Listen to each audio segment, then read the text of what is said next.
This podcast is about the unexplained death of a young woman, Laura Van Wyhe. I have reviewed and I will report on the contents of official case files provided by the police department that's investigating her possible homicide, including witness interviews and police reports. You will hear me provide my own opinions about these materials in the hopes of shedding new light on this cold case. It's important to stress, no person has ever been charged or convicted of killing Laura, and everybody identified in this podcast is innocent until proven otherwise. Previously on Bonaparte. I was calling home every Sunday because, this is pre-cell phones. There was no easy way to stay in touch. One time my brother answered. He said, "Your friend Laura is dead.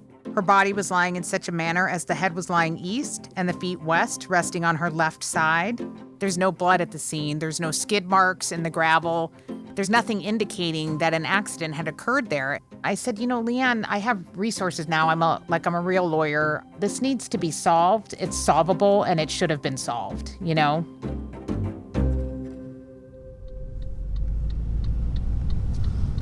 The vegetation here is so lush. That's something I always notice when I come back. It's just a step. You lived out in the Northwest, which is probably even more lush. Straight? Yeah, go straight.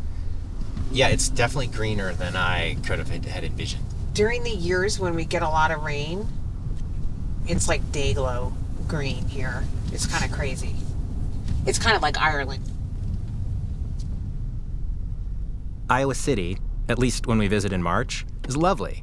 It's in the southeast corner of the state, and it sits on the Iowa River, which winds through these low hills and groves of maples and oaks and elms. The city feels immediately familiar, though I've never been here before. It's an archetype, a storybook small city. There's a downtown with lively restaurants and college-friendly bars, shopping, a few office buildings. And then you drive a few blocks, and you're in single-family homes. The variety from house to house is really striking. Yeah. In this part of town anyway. One's overgrown yard, a semi-abandoned looking, and then we have this Disney manicured. Yeah.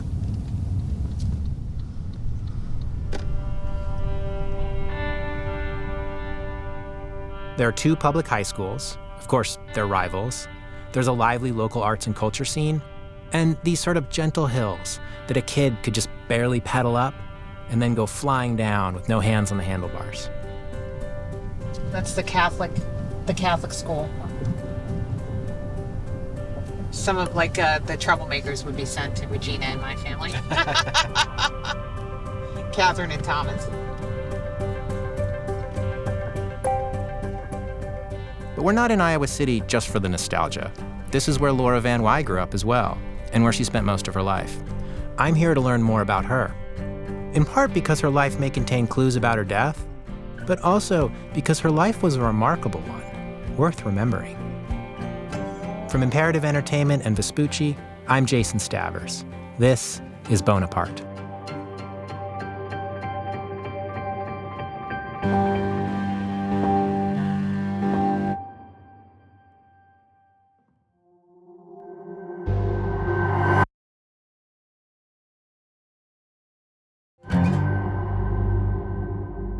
By the time Annie and I arrive in Iowa City, I've been researching Laura's case for over a year, and Annie has been living with it far longer.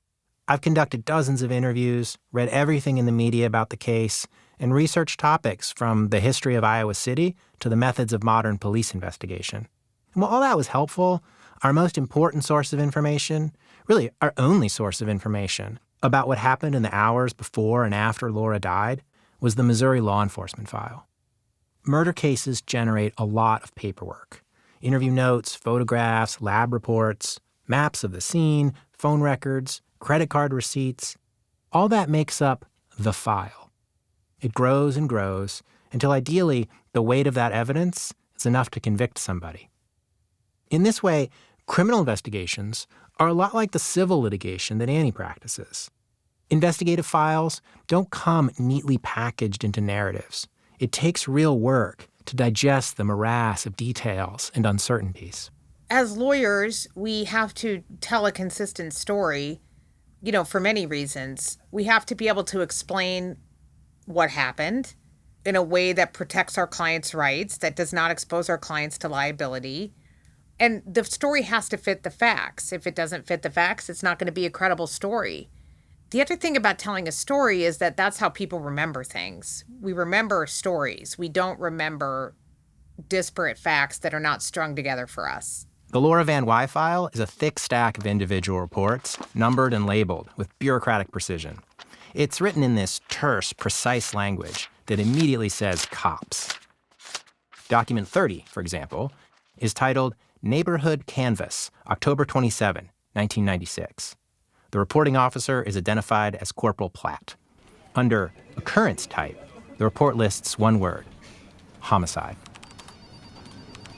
On October 27, 1996, Sergeant R.E. King and I performed a neighborhood canvass of approximately 9 city blocks in Cahokia, Missouri. Then it lists the names, addresses, and phone numbers of the 8 people that Platt and King interviewed that afternoon. Like many of the reports in the Van Wyhe file, this one is not exhaustive. During the interviews of the above-listed people, no one reported hearing or seeing anything of value to the investigation. 25 years later, I want to ask Platt how he could be so sure about what was of value to the investigation, then just a few hours old. It's a familiar frustration for any lawyer reviewing documents, one Annie and I have felt many times reviewing this file. Some of the reports are more detailed. Number 6 is a report from Officer Bruce Clemens, the lead investigator on the scene that night. It's 4 single-spaced pages with attachments for statements by the truck driver who found Laura and other witnesses at the scene. Like I said before, it's our primary source of information about the scene itself. There were no skid marks of any kind, no vehicle debris, no evidence of the body sliding or scuffing anywhere in the area. And the only blood was located immediately below where the body was found. John Land first appears in the Laura Van Wyhe police file in a call record, a single-page form filled out by the sheriff's dispatcher. A notation indicates the call came in at 0734 hours on the morning of October 26. And on a section on the form titled Nature of the Call, the dispatcher summarizes what he was told. An emergency room nurse, who'd heard about a possible homicide the night before, reports that Land has a 2-inch cut in his leg, but won't say how it happened. Then there's a typewritten narrative section, which reads, Clark County Deputy Barry Wilson contacted Land at the hospital. Land also told Deputy Wilson he had been stabbed at the Buck and Bull Tavern, but refused to say who stabbed him. The Bucking Bull is a bar located about 20 minutes from where Laura was found. Found with, among other things, an open pocket knife in her jacket. The police ask Land to come to the station for a full interview, which is described by another report in the file. Land is the owner of a local radio station, and on the night Laura dies, he and his station manager go to the Bucking Bull. Officially, they're there to collect $127 in advertising fees. Unofficially, since they're at a tavern on a Friday night, they're there to have a beer or 3. When Land eventually confronts the tavern owner about his debt, the tavern owner pleads poverty. He says his wife just left him. That's why he doesn't have the money. Land points out that the tavern owner's wife is in fact working at the tavern as they speak, cleaning tables. Things escalate from there. The tavern owner takes cash from the register, shoves it in Land's shirt pocket. Further words are exchanged, and the police file reports, Land said the owner hit him with an uppercut. Then a second man escorted Land outside. Land told the police that this is around 1 a.m., and that after he's escorted out of the bar, his station manager drives him to the country kitchen for breakfast. At this point, the investigator typing up the notes breaks the fourth wall and points out something that the attentive listener is probably wondering as well. What about the stab wound? Numbered paragraph 6 of the report reads, When we first started talking to Land, he did not mention being stabbed or having a cut on his leg. When we asked about a stab wound, he said he had not been stabbed and that he had done it himself. The police report pretty much ends on that statement. There's no follow-up. How does the interview end on, oh, that stab wound? I did that myself. Later, at Land's house, the police examine the pants he'd been wearing that night, and there it is, a cut in the fabric of the left leg. The only problem, Land's injury was to his right leg. Take a left. The house I was born in is close to here. Although I don't remember that house because we moved to the big house when I was like 2 years old or something. One of the places I wanted Annie to show me in Iowa City was her own childhood home. Annie's family is quite prominent in the area, something I didn't know until I started reporting on this story. Her father has been a doctor in the main hospital for nearly 50 years. Her mother served on the city council. And Annie and her 7 siblings, they grew up in one of the biggest houses in town. The house was a gathering spot, especially for friends with unstable home lives. It was a reliable source of companionship and home-cooked meals on cold Iowa nights. Laura and her sister Sarah were there a lot. You know what? It's just a really warm house. It's got this beautiful woodwork inside. It's just a really comfortable, like, warm house. Let's pop out. So people liked being there, you know? Yeah.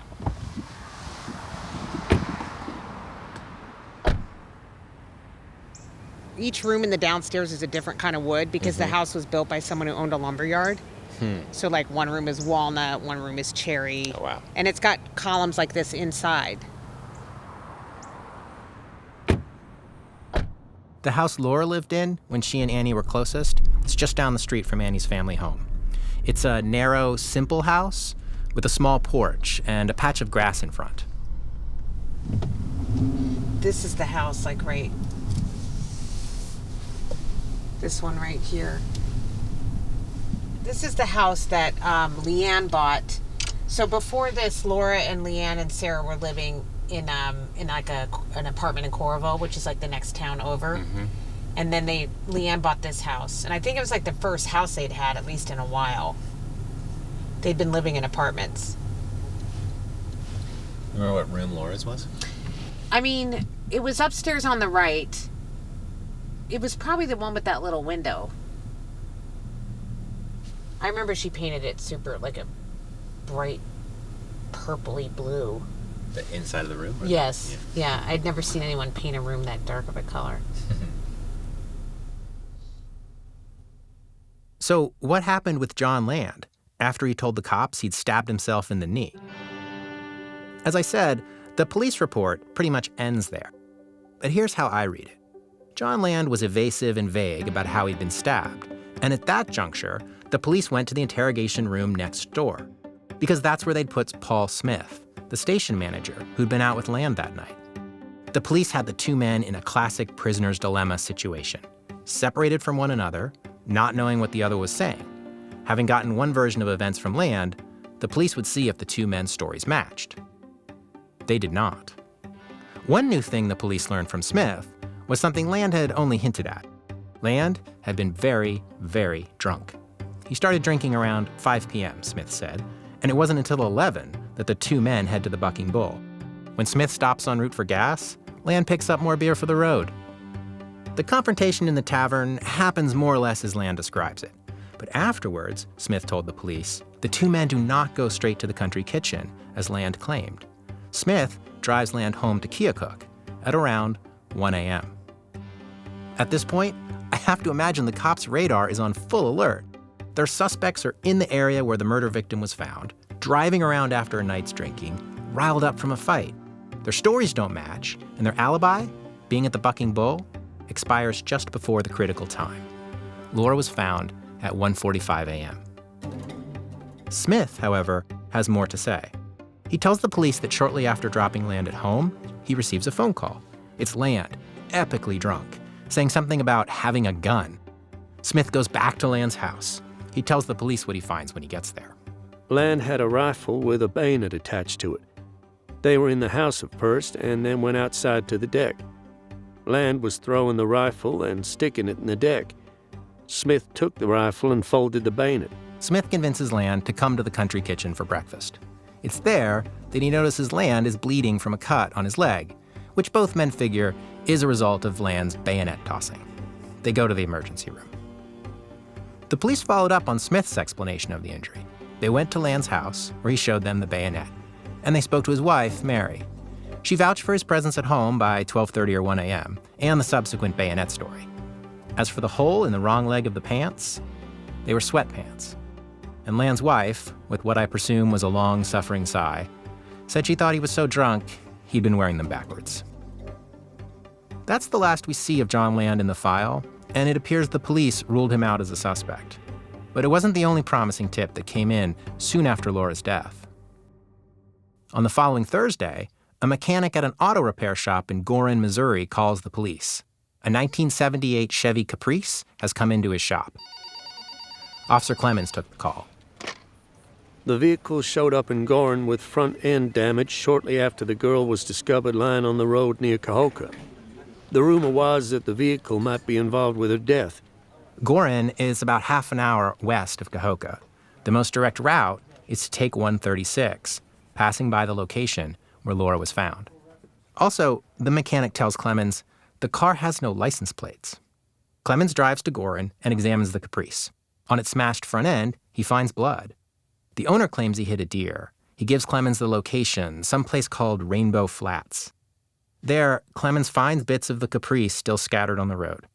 Forensic analysis of the damage to the car identifies short, thick hair in the front grille, consistent with deer fur. Between them, the Land lead and the Chevy Caprice take up days of police investigation time. It's frustrating to read through this material years later and think about what these investigators might have been doing instead of chasing red herrings. Only, that's the nature of police work. Most leads go nowhere, but experience teaches us that eventually, one of them takes us to the killer. An experienced investigator I spoke with put it this way. Over the years in all my cases, I spent as much time eliminating people as you do getting your suspect and making the case. You keep stirring the pot, the lumps will come out. It's like gravy, You stir it till the lumps come out. Following up on leads like this is an essential part of the investigatory process. But I can't say I'm surprised none of them panned out. A random encounter with a stranger, it's hard to square with the unusual circumstances of Laura's death. A hit and run or an attempted rape or robbery gone wrong. None of that would explain why she's wearing someone else's jacket, why she's carrying a plate of rice and a baby blanket, but doesn't have her son with her, or how she ends up in Cahokia, a town 30 minutes south of her last known location. According to the FBI, around half of murder victims are killed by someone they know. Who did Laura know who might have had a reason to commit murder?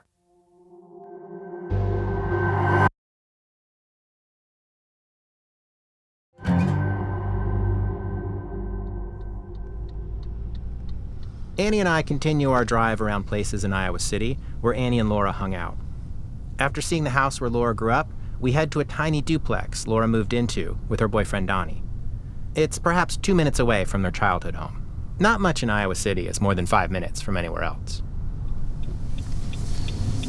It's this house here, this little brick house. So Donnie and Laura were living in the left half of it, I think. Laura and Donnie lived in this house for about a year until they broke up in August of '96.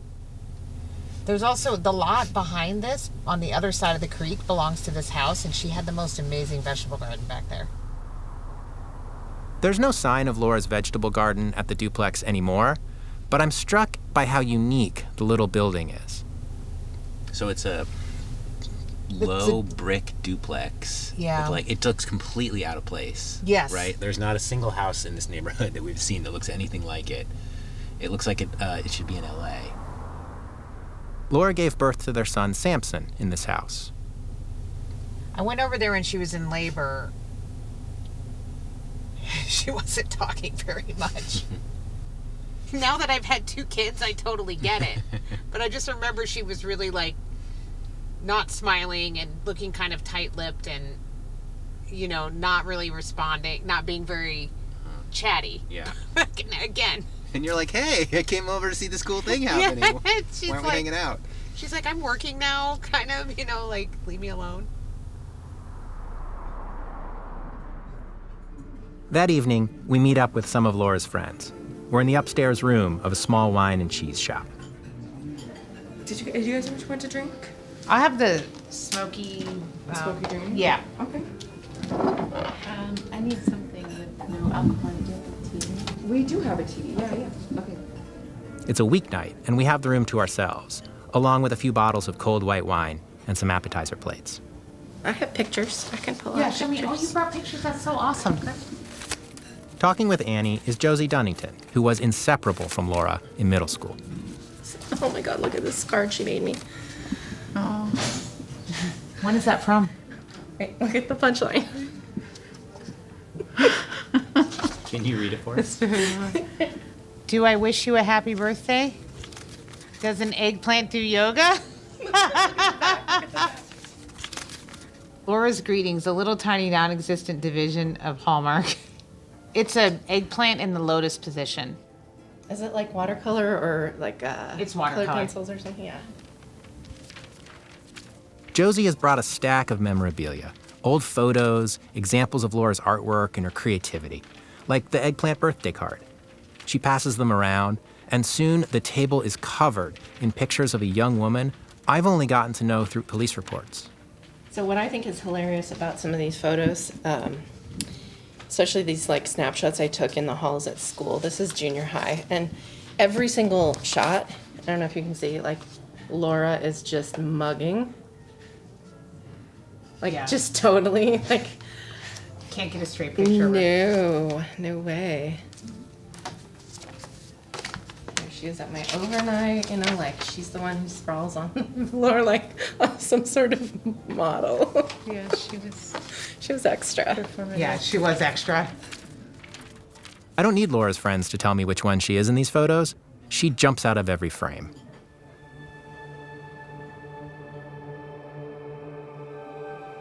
Everyone else had their little uniform of the 80s, I don't know, like that late 80s hair, you know, with the bangs that are kind of hairsprayed and the kind of waterfall of hair.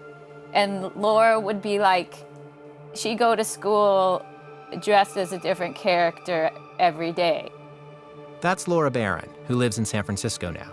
Like she'd be in the 50s, you know, petticoat.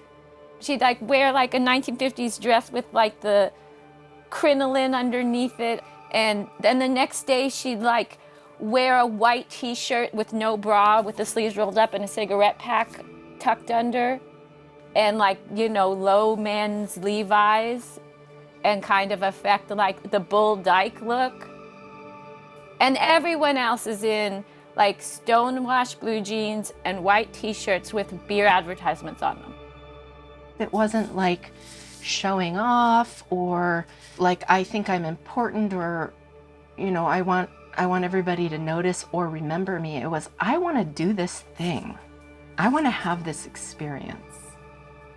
And I want to bring the people I, you know, like to hang out with along. A lot of the material Josie has brought are Laura's drawings and little art projects.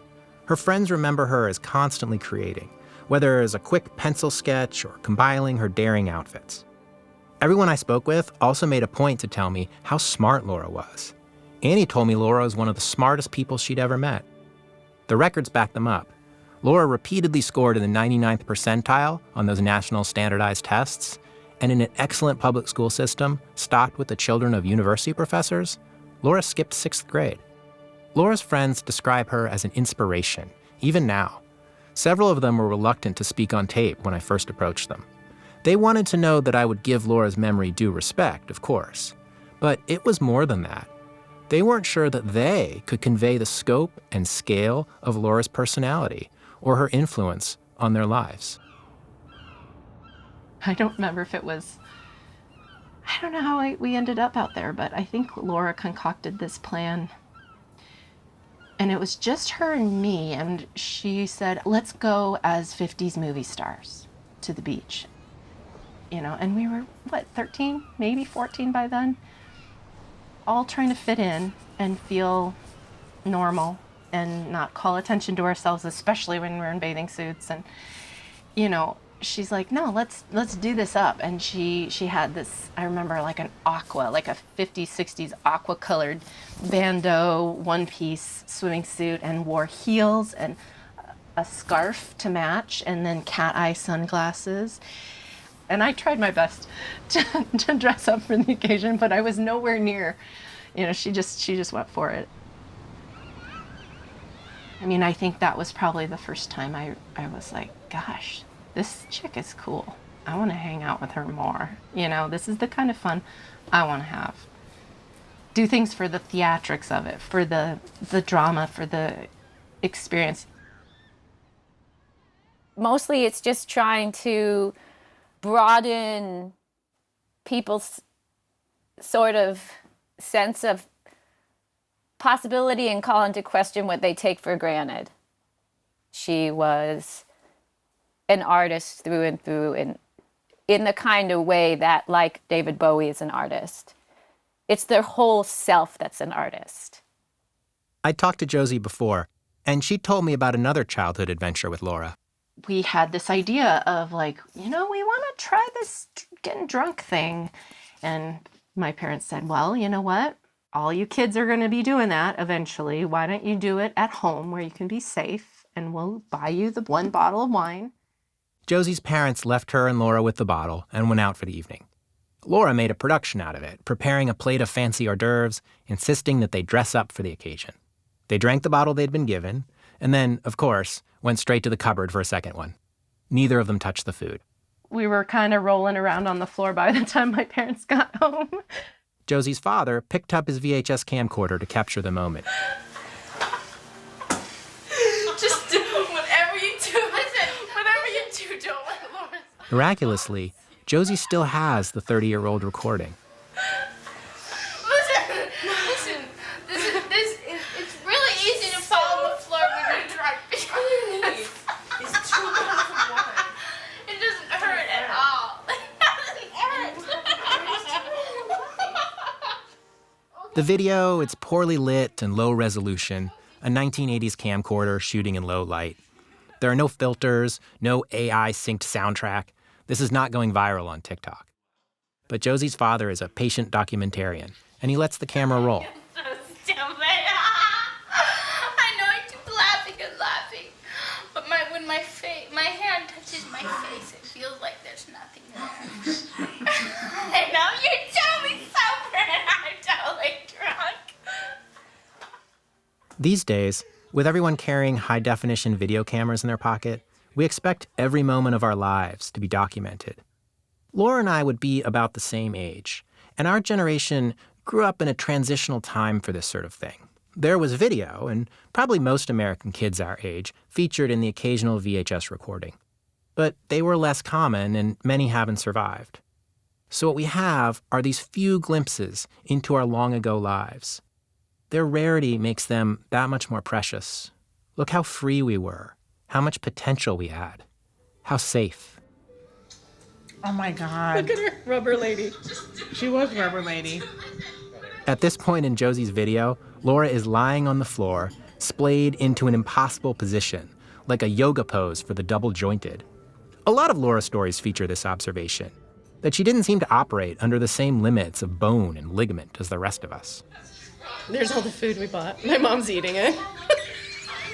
I've never noticed that before. Let's do our belly dancing routine.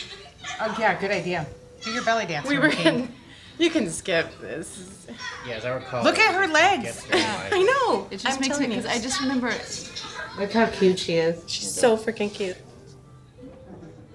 All that night, the conversation keeps drifting towards the underlying reason why we are in that wine bar, away from Laura's extraordinary life and towards her unsolved death. Annie in particular keeps finding connections back to the unsolved questions, turning over possible theories. Then Josie asks a question, not can we work out what happened to Laura that night, but should we?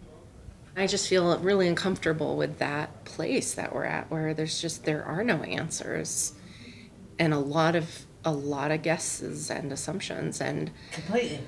yeah, if we could know definitively, yes, of course there'd be comfort there. But I don't know if I'll ever believe that there's a definitive answer. You know what I'm saying? Yeah, I do. Because we can't go back in time. We can't be there. No.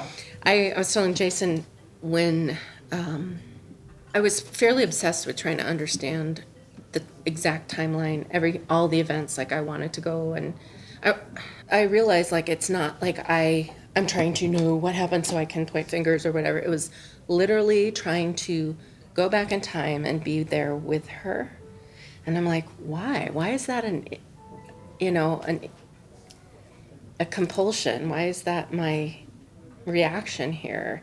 And it took me a while, but I think I figured out, like, when you're with a friend that's been through something horrific, how do you comfort them? You know, you can't go back in time and be there with them, but if you hear their story and you listen and you find out more about what they went through, you can, in some ways, kind of go back there with them. And I realized I was trying to relate to Laura as if she were my living friend. This is still the part that I can't let go. It upsets me so much to think about what she went through It's in the last hours of her life. It's horrible. It's just because you know she treat would her that never, way is never in a single moment in the whole ordeal would she have backed down, No. given up, stopped fighting. We know No. this. I mean, we know Yeah, this. I know. It's so awful. Yeah. That's the part I can't get over. Like, and that's what I mean when I say if it was a hit and run, thank you. better, yeah. Because I prefer that to people that she knew fucking hurting her. If we're going to understand what happened to Laura, we need to get as close as we can to those final moments. In their initial investigation, the police reconstructed what they could of Laura's last day. While Annie and I are in Iowa, we plan to retrace her final steps as best we can and confront the people who might have been the last to see Laura alive. People she knew. I said, I'm here as Laura's friend and I want to know what happened to her, you know? That's next time on Bonaparte. Bonaparte is a production of Imperative Entertainment and Vespucci and is written and hosted by me, Jason Stavers. For Imperative Entertainment, the executive producers are Jason Hoke and Andrew Richards. For Vespucci, the executive producers are Daniel Turkin and Johnny Galvin, with story guidance from Matt Willis and Pete Sale. The series producer is Thomas Curry. The executive producer is Emma Wetherill. Original music by Thomas Ross Fitzsimmons. Audio mix and sound design by Peregrine Andrews at Moving Air. Voice acting by Matt Addis. Special thanks to Thomas Matisic. Visit the Champion for Laura Van Wyhe Facebook page or championforlaura.com for more information about how you can help. If you like the show, please make sure to leave a review and don't forget to tell your friends. Thanks for listening.